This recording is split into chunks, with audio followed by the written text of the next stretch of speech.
বন্ধুরা, কদিন আগে যে পিটুনিয়া গাছগুলো লাগিয়েছিলাম সেগুলোকে আপডেট দেখো কত সুন্দর গ্রোথ হয়েছে।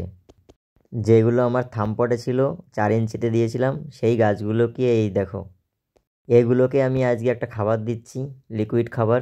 দেখো কত সুন্দর গ্রোথ। আর কি খাবার দিই দেখে নাও। আমার টবের কিন্তু প্রত্যেকটা গাছই কিন্তু এত সুন্দর হেলদি আর কত সুন্দর শাখা প্রশাখা চারিদিক দিয়ে ছেড়েছে। আর কিছুদিনের মধ্যে এগুলোকে আমি সেকেন্ড টবে দিয়ে দেবো। আর এই খাবারটা হচ্ছে খোল পচা জল। খোল পচা জল আমি 4 দিন ধরে খোলকে, শুকনো খোল ভিজিয়ে রেখেছি, সর্ষের খোল। আর সেটাকে 2 দিন পরে কাঠি দিয়ে নাড়ানোর পর উপরে সাদা একদম স্বচ্ছ তরল যে জলটা হয়েছে সেই ছেঁকে এই জলটাই নিয়েছি। এবার এটাকে আমি, এর সঙ্গে আমি 100 ml মতো এই জল নিলাম, আর তার সঙ্গে আমি 2 লিটার মতো এমনি জল নিয়ে নেব। এই সঙ্গে আমি জল নিয়ে নিচ্ছি। এই জলের সাথে কিন্তু আমি এটা মিক্স করে দিচ্ছি।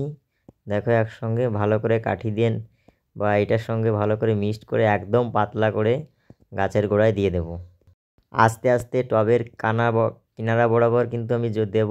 আর খুব বেশি দেব না, যতটা পরিমাণ দরকার প্রত্যেকটা টবে অতটা পরিমাণই দেব। পাতায় কিন্তু আমি দেব না, একদম সাইড বরাবর দেবো আস্তে করে। এই খাবারটা তোমরা সপ্তাহে 1 সপ্তাহ পর পর তোমরা গাছে দিতে থাকো।